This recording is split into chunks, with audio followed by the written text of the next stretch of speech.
You're listening to You Can Fix That in Post with Elise, Simon and Dave, and this is Vampires Part 2. There's just too much vampire material out there. We had to go back. Second trip to the well.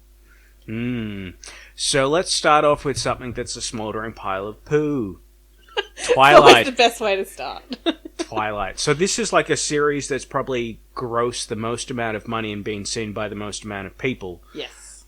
Admittedly, those people don't count because they're teeny boppers, but still. No, well, it had a massive appeal.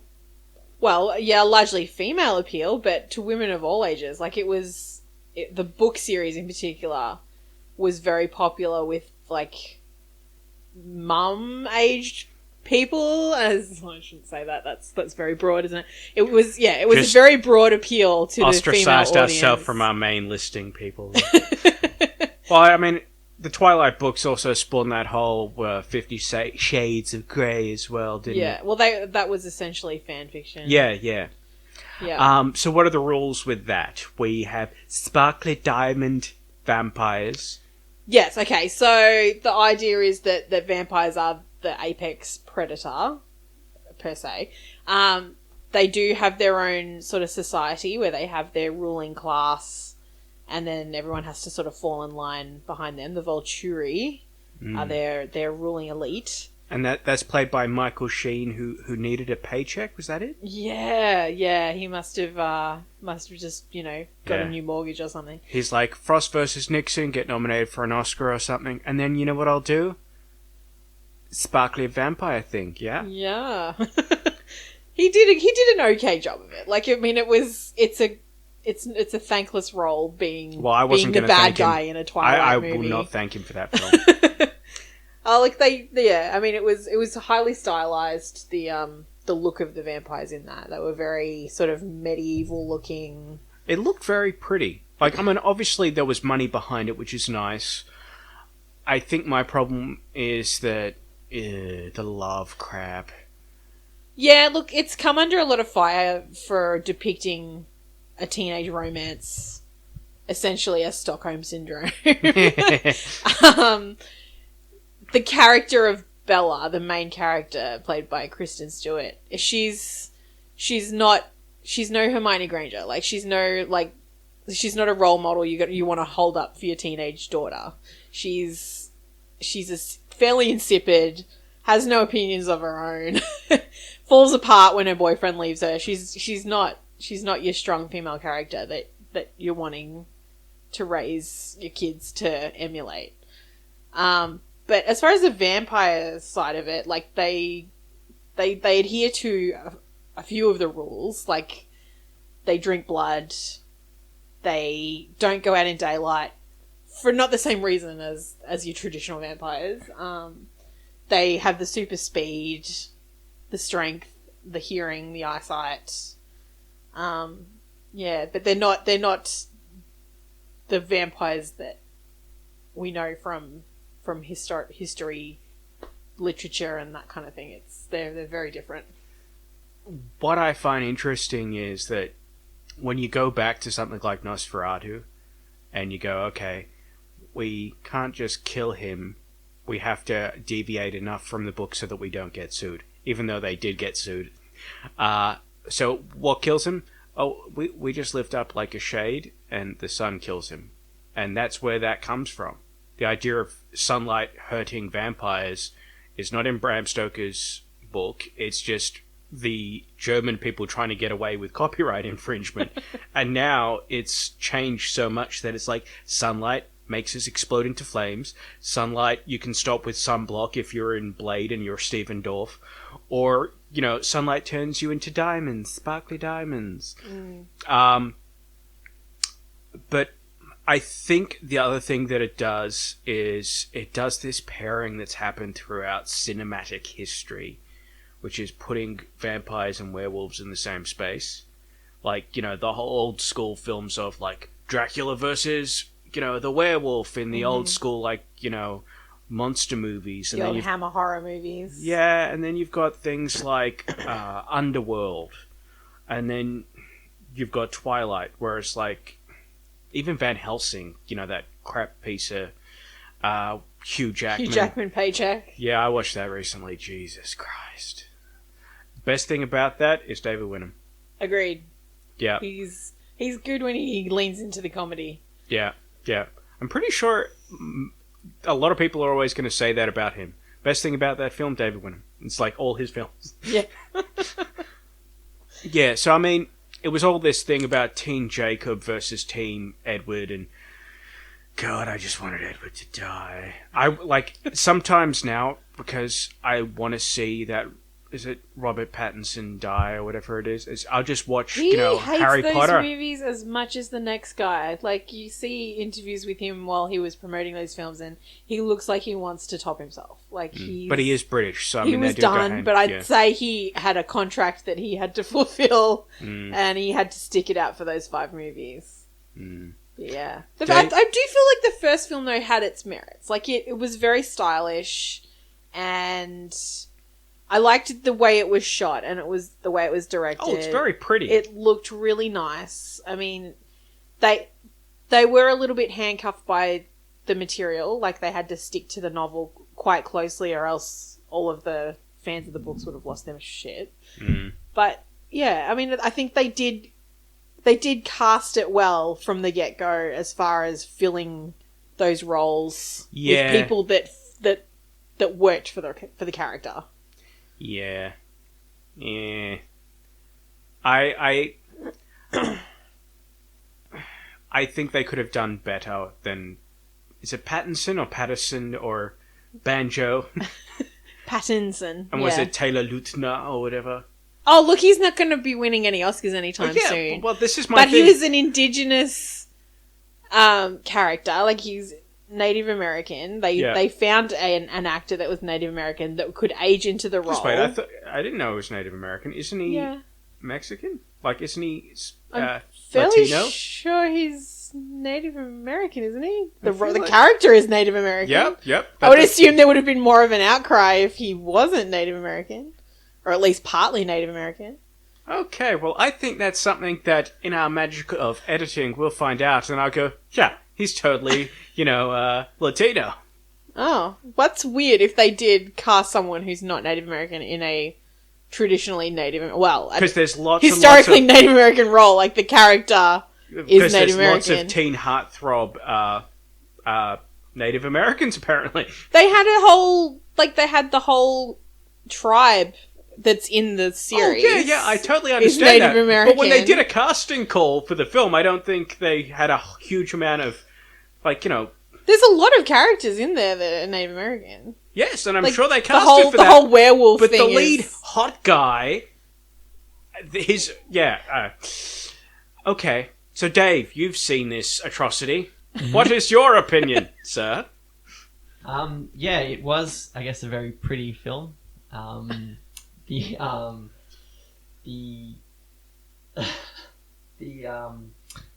is what I think pretty much. Yeah. Would you see the series again? I've seen it twice. I've seen all I think it was 5 movies, was that right? Or 4 with 2 parts. New Moon Part 2? There's... Breaking Dawn Part 1 and 2. 5, I think. Is it? Yeah. Twilight, New Moon. Moon, Eclipse, Breaking Dawn, Part 1 and 2. Yeah. Ugh, just made myself sad. Wow. To be honest, I couldn't get much sadder once Dave said he watched it twice. Jeez. Both times as a marathon. Now, can I ask you a question? Was this because there was a female present and you wanted to earn brownie points? It was actually. Someone I liked had watched them and I wanted to watch them. And so I guess, I would have watched them as well. It was kind of entertaining, but yeah. To be honest, I didn't like pretty much any of it. I thought it was pretty. The best part about it for me was the battle scene at the very last end, where it's like, there's... See, that's really controversial. Because, like, not as a film way, but it's controversial because a lot of people spat the dummy about that because it's not something that happens in the book. Oh, no wonder it's so good. It's because they did this whole thing and the way they shot it, like, spoiler alert if you haven't seen the last film, they do it as one of Alice's visions. So she shows it to the Volturi to say, if you go against us, this is what will happen. Like, there will be a war, basically. Yeah. And there will be losses on both sides. And they see that vision and go, okay, well, it's not worth it having this big battle because there will be losses on both sides. So they back off. So they have this whole fight scene and then it was all a dream. So this big fight scene happens and all these tryhards are like, what the hell? Like, no, you're not supposed to kill off all these characters. Spitting the dummy. And then, oh no, it's okay, guys. All these people didn't die. It was just a dream. Just wait. So was any of that in the book? No. So she didn't... Alice walks up to the Volturi, shows them the vision, and they go, okay, thanks, bye. And they leave. Oh, so there's so no battle. What was the vision in the book? The vision in the book is that. It's just her saying there will be a battle. There will be losses. But Oh, so it's totally not like, in the book. It's not in the book in that they don't like explicitly write out and then this person dies and then this person dies and then this happens and then this happens. It's just Alice walking up to them saying, this is my vision. And that's it. And they're like, oh, okay, back off. We'll go home. That's cool. There was a basis in reality. It's like, you know... But showing on screen characters dying that don't die in the book, Yeah. people were really upset about that. Yeah, that's fine. They take it all back. Whatever. It was a vision. Whatever. Yeah. I mean... Okay, let's look up Taylor Lautner.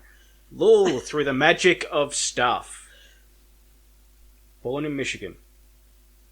Well, that's a Native American history. Lautner has Austrian, Dutch, English, French, German, Irish, and Swiss ancestry, and has stated that he has distant Native American ancestry through his mother. Do you think they fake tanned him up for the role then? Well, I don't think they did, because I mean, to be honest, this is my thing.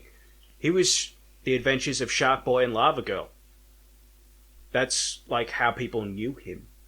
Yeah. I mean, well, he's got a history, like, he's got a background of martial arts as well, which is, like, where the whole tough guy thing kind of... Well, not tough guy, but... I don't think they cast him because of toughness and martial They arts. cast him a bit because he looks pretty good. I think that's pretty much why he got Like, cast. he's got a decent muscle tone. I'll give him Yeah. that. Like, he bulked up for that Yeah. role. He was attractive, and they went, we'll cast you. You can pull off that you look Native American, but that's about it.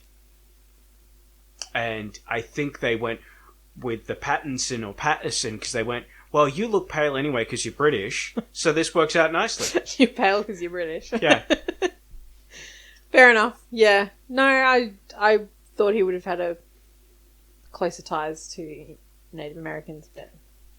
Well, this don't is going to know. sound totally racist, just to ostracize everyone, but Robert Rodriguez directs Shark Boy and Lava Girl. He casts a lot of Well, yeah. Latino people in his films. Yeah, and a lot of them are set in, like, Mexico, so I just assumed... Is he Mexican? Robert Rodriguez. Yeah. Yeah. Yeah? Yeah.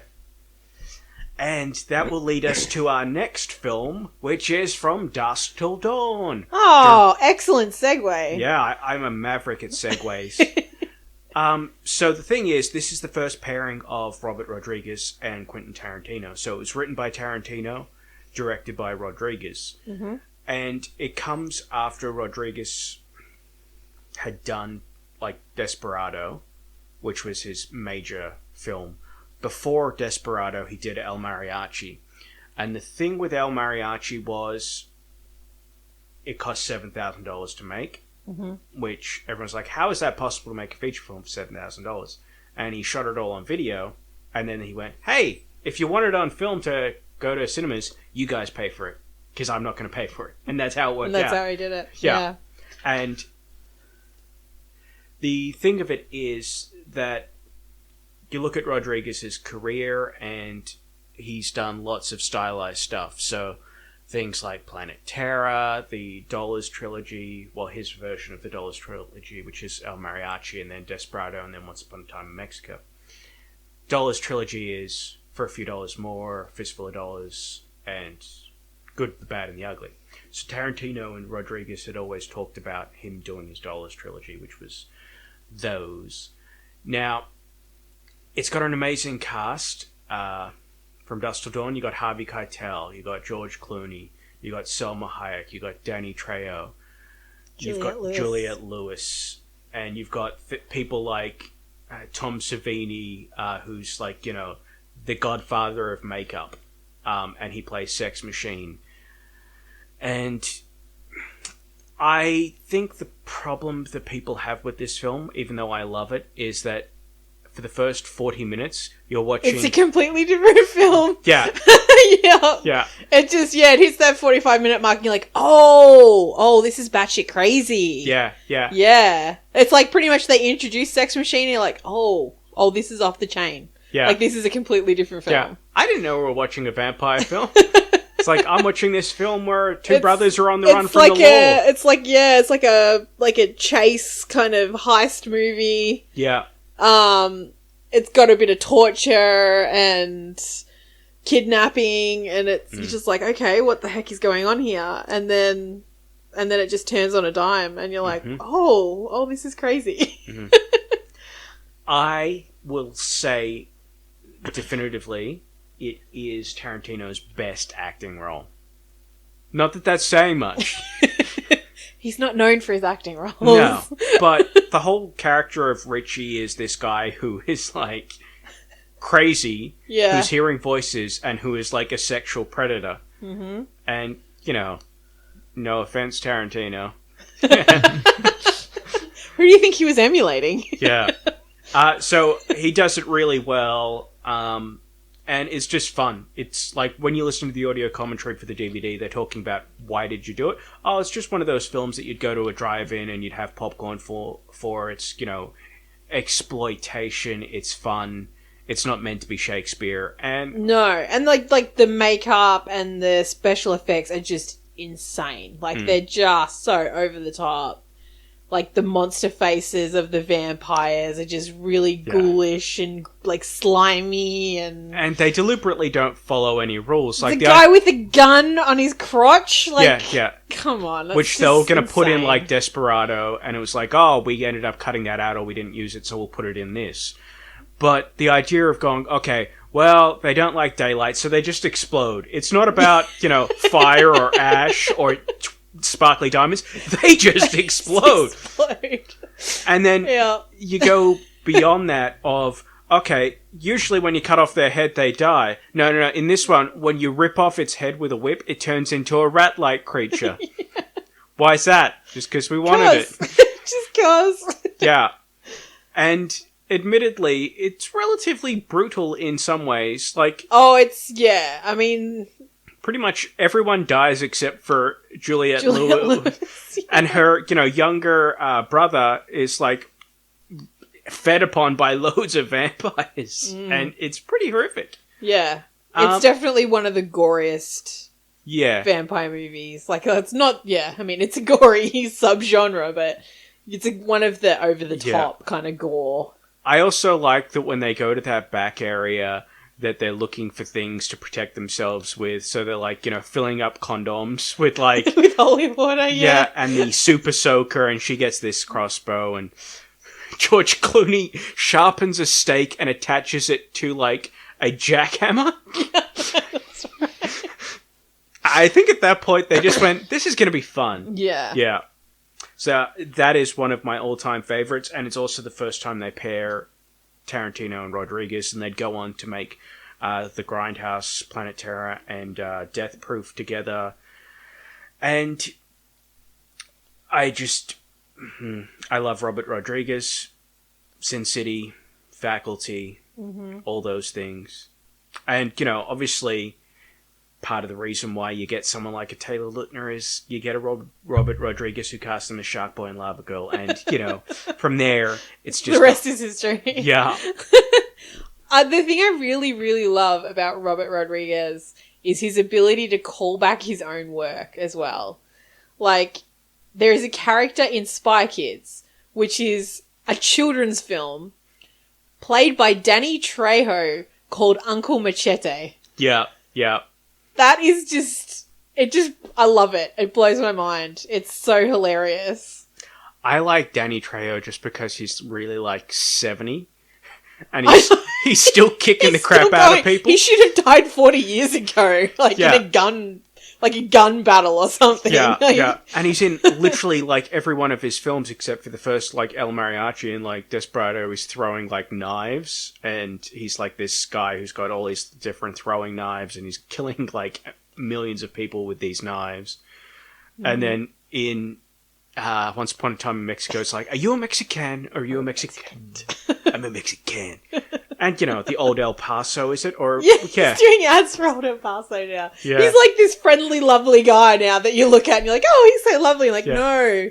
no, he was, like, he killed people. Like, Yeah. he was crazy. And he's like the rapist dude in Con Air. Oh, yeah, he's scary in that movie. Yeah.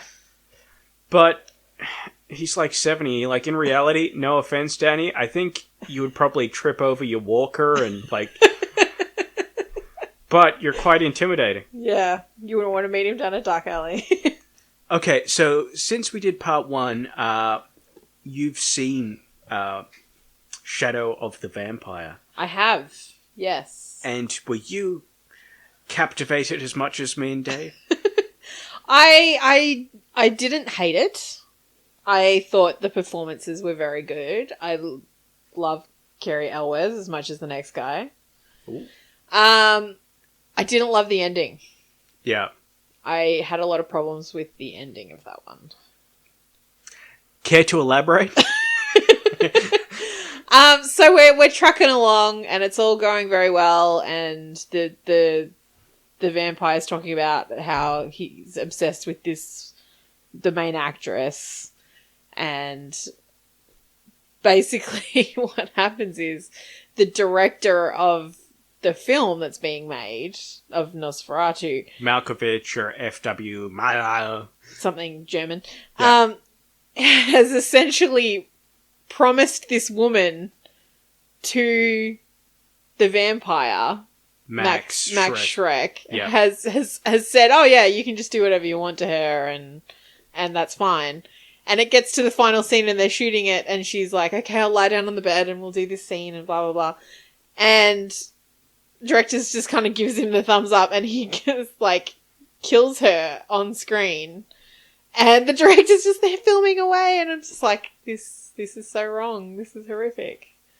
But isn't it kind of supposed to be that way? Like, when he goes a bit crazy, like when other people on the set try to kill Shrek and the curtain goes up and then down and he's still recording it on and he looks a bit manic. That's the whole point, I guess, the whole, the artist obsessed with his work, and that's the whole point of the story, but I still, like, as a woman, I was like, oh, this is really fucking wrong, like, the whole using the woman as a bargaining chip just really rubbed me the wrong way. I mean, I guess you put it in the context of, in 1920, you know... Yeah, women were owned by men. Yeah, pretty Still. much. I mean, I guess if you were to do a modern vampire film, if... She'd get up and punch him in the face. Yeah, pretty much. Feminism. Actually, in terms of the 90s flavor of Buffy and all that kind of stuff, though in saying that, Bella the female was a bit, characters would hopefully have a little bit more agency. Yeah. Though in saying that, Twilight, where it's just like... Oh, the Twilight. It's not good. Can't even get my heart started with Twilight. 6-minute abs. Key number 6. Sorry, I'm going on to something about Mary rant. Okay, so I can kind of understand that, but wasn't it a good idea? Like the idea of going... I can see the bigger picture here. That it's not about her. It's about the obsession of the director to get his film and... Yeah, but, like, I mean the bigger picture and the idea of, like, we're going to take this historic film and say, yeah, it wasn't an actor, it was a vampire. It was a legitimate vampire, yeah. Like, that to me is a great idea. It is. It's brilliant. And it does work. Like, the film works 100%. I just didn't like the ending. Yeah. I just didn't like that she was just left to die, basically. Yeah. Exploited. Yeah. And, I mean, the thing is, that film is done before the Spider-Man trilogy. They hired Willem Dafoe because he looked like the Green Goblin. He did, yeah. Not the Green Goblin. The Hobgoblin? Which one's he? Franco is green? No, he was the Green Goblin. He was the green one. I don't know what Franco was. I haven't seen any of the other Spider-Man movies. Oh, I don't think he was the green one. I skipped the middle ones as well. I've gone straight to Tom Holland now. Oh, you shouldn't skip that Garfield guy. Yeah, I haven't seen any of his There's Spider-Man two, movies. and it's a lot better. Really? It's awesome. I thought the second one of that was actually a new low. Like, it was really To be honest, bad. the bad guys were a new low, and I think part of the problem with that is because they'd explored certain bad guys with the original trilogy. But the thing is, those first three, they ain't funny. Spider-Man No. of anything is supposed to be funny and a smart, wisecracking dude, and Garfield is all that. Also, Spider-Man, as a kind of plot point, is not supposed to just shoot webbing out of his wrists like Tobey Maguire. He's supposed to have these cartridges. And every now and then, if he's in a big battle and he's used so much webbing, it's like, yep, I've got no more cartridges left, so I'm just going to have to rely on my agility and strength, because I can't friggin' use the webbing. But apparently, when they were doing the original trilogy, James Cameron couldn't work out how to make a cartridge thing, so he just went, oh, it just comes out of his wrist. You're like, have you read the comics? Do you know what? Do you even read the comics? Yeah, and Tobey Maguire wasn't funny. No. Sometimes I laughed at him, but not because of his, comedic value. Anyway, we're way off topic here. Yes, that is true. So William Dafoe gets... I'm pretty sure he's just the Goblin. I think Green Goblin is Franco. I think Willem Dafoe's Green Goblin. Okay. Then maybe Franco is orange and he's the Hobgoblin? Mate, doesn't he take over? Yeah, but they're two I separate thought he people. became the Green Goblin as well, like the new Green Goblin. No, Isn't no, there no. like 15 different Spider-Man? No, there's literally two different characters here. The son of one becomes a different kind of goblin. Through the Alright. comic books. Maybe people can get in touch with us on the Facebook page. I just feel like I'm going to get a whole bunch of pissed off Spider-Man people going, no, there's a green and there's a hobgoblin. Okay. Now, Let's get back on topic. yeah, Let's get back on topic. so, Shadow of the Vampire, I love, but speaking of shadows, and, the whole idea turned on its head or just done differently, what we do in the shadows. Like, I don't know if there Brilliant is... film. Is there another New Zealand vampire film? There was one about sheep eating people. Yeah, Black Sheep. And that's a lot better than the other Black Sheep, which is, David Spade and Will Farley. Farley? Don't watch that Black Dave Sheep. Farley? No? No? Will Farley? Chris. Dave Farley. Chris Farley. The giant dude Chris from... Farley. Yeah, Yes. who died, unfortunately. Saturday Night Live. Great guy. Anyway... so Black Sheep is kind of like that. I mean, if you're talking about New Zealand exploitation craziness, that is kind of zombie sheep. So that's Yeah. probably the closest thing you can do to what we do in the shadows. And you've got, so you got Jermaine from Flight of the Conchords, and you got his agent Murray. But why does it work? Because Taika Waititi's bloody brilliant. Like, it's a mockumentary style. Yep. So you can bust down that fourth wall and actually have the characters talking to the camera. Yep. You're emotionally engaged with them. They're not there to scare you. You're there to sort of engage with them on an emotional level and feel something for them. Mm-hmm. But at the same time, they are killing people. They're laying down papers and then murdering people. But yeah, it's still got that absurd. I think the Kiwi humor, it's kind of a mix between Australian and British, whereas they've got the fast kind of stuff down, but at the same time it can be really dry, like really dry. Do you agree? I love that film because it's taking something that's supernatural and very horrific, and it's just done so mundane. Like, it's a share house, and they're talking about the roster of cleaning duties, and you're just like, I never thought I'd hear vampires talking about this. All the dishes just covered in blood. Yeah. Or, like, the idea of the werewolves and, oh, you've got nice clothes, so make sure you strip naked before you turn into the werewolf because you don't want to destroy your Don't clothes. ruin your pants. Yeah. Yeah. Like, for me, it's this ridiculous idea of what would actually happen if we had vampires and werewolves in society. And the newly turned guy that all he wants to do is eat some chips. Yeah. And then he's vomiting blood for 20 minutes. Yeah, yeah. Like, that's why I think it's awesome. Like, to be honest, when I first heard about it and the idea of the mockumentary format, I wanted to vomit because It doesn't sound like it would work, does it? No, it sounds like it could work. It's just we're in a time where it's so saturated. It's like Modern Family, Arrested Development, The Office, Spinal Tap first did it. Then you've got things like Peter Jackson's Forgotten Silver and Best in Show, and I just kind of feel like it seems like a lazy kind of thing, or at least it's been overdone.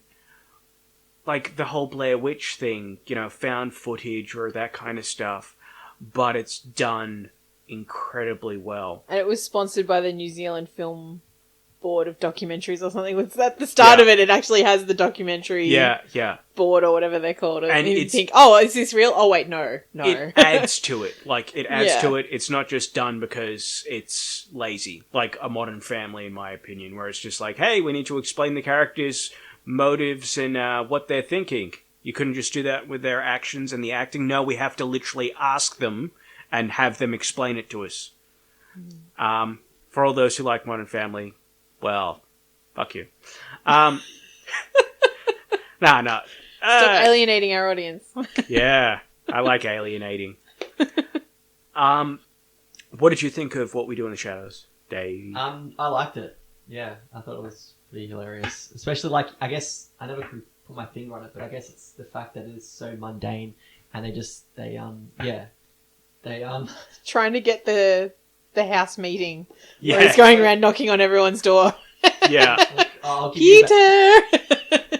I got the chicken for you! Yeah. House meeting in 20 minutes. Yeah, and like how the new guy was, telling everyone that he's a vampire, and Yeah. it's like, that's not cool. You can't tell people that. And, Yeah. I thought it was actually really kind of complimented beyond the kind of mockumentary style, but with the effects, like, with the flying around the walls and that kind of stuff. Yeah. Because I find that really hard to, like, when you mix those two together, like special effects plus mockumentary, sometimes it doesn't look good, but I kind of enjoyed it enough. Yeah. And there was nothing super over the top that they had to do. Like, they had to do, like, where they are facing off with each other in the kitchen and they're in the air, like, hissing at each other. Yeah. Just wire and then removal. Peter, the character of Peter, who's like a Nosferatu, the really old looking vampire with the teeth and everything. He didn't look like, he looked good. He looked quite realistic. But at the same time very over the top. Yeah. So I think up until, like, what are we missing? I would say talk to us on Facebook. What are these major vampire films that we haven't missed? That we have missed that we should do in part 3. In my opinion, there's still another show on The Lost Boys, classic 80s vampire, Kiefer, and the two Corys, Corey Feldman and Corey Haim. Yep. What other vampire films should we be talking about, should we be seeing? You should be contacting us via Facebook and interacting with us. Yeah. So, Simon, what are you watching on TV this week? I am about to wrap up with Chuck. So in the interim, I have watched all of, what the hell was I? Grimm, I enjoyed Grimm. Mm-hmm. Unfortunately, it's really weird in that this show, we can talk about the films in their entirety and the endings and stuff, but I feel like if I told you about the ending of Grimm or went on my rant about the ending of Grimm, there'd be a whole bunch of people going, well, I was going to watch Grimm based on your recommendations, but now I'm not because the ending's poop. Oh, it's definitely worth watching. Oh, it's definitely worth watching. It's worth your time, especially like the first 3-4 seasons. And it's quite original. So now I'm on Chuck, and I'm about to finish Chuck, and Chuck is a spy thing, and it's also kind of set, or very much like a Reaper, or a, weekly episodic, bad guy that they beat, or try to beat. The best thing about it is like season 4, where Timothy Dalton plays a spy, and, he's James Bond, and he's amazing. And every time I see Timothy Dalton, I just go, you're amazing. He is good. Things like Hot Fuzz or Penny Dreadful, you're just like, hey, you did your 2 Bond films and now you've moved on. Yeah. As opposed to other people who haven't. What are you watching? What am I watching? I'm watching The Handmaid's Tale. And I love hating every minute of it. It's quite harrowing. It's not a show you watch if you need to be cheered up, because it will suck the life right out of you. But yeah, if you want to talk about a feminist rant, there's plenty of feminist ranting to do about that show. You are selling it. If you want to hurt yourself, watch this. If you really want to self-harm, this is the show for you. I think it's one of those shows that is important to watch, because holy crap, this could be our future in a very short amount of time. But at the same time, it's hard. It's hard work. It's an effort to get through every episode. Well, yeah, some of the best TV shows of all time aren't necessarily the most happy. No, yeah. Like Breaking Bad or 6 Feet Under. Yeah, you have to work at it. It's not a sit back and scroll Instagram while you're watching it. You have to pay attention and you have to learn the lessons as you're going. What are you up to, Dave?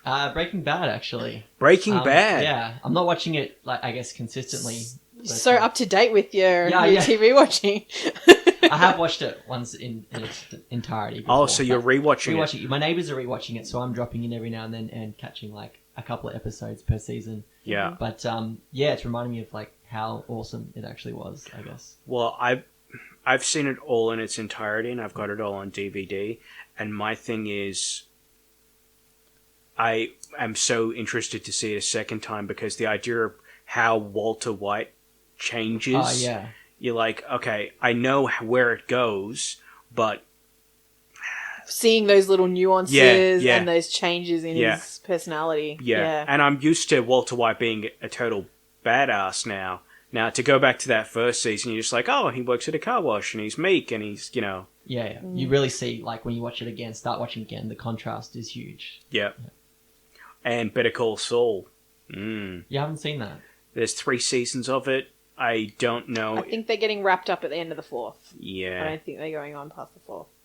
Maybe that was planned, I don't know. Or maybe it's just because it's not as good. Could be wrong. All right, well, thank you for being our faithful audience. We will be back with an upcoming episode, which is my pick. So I'll come up with something good for that. We may have already done a little bit of planning on that one. You'll have to tune back in for our next exciting episode. Thank you very much for listening.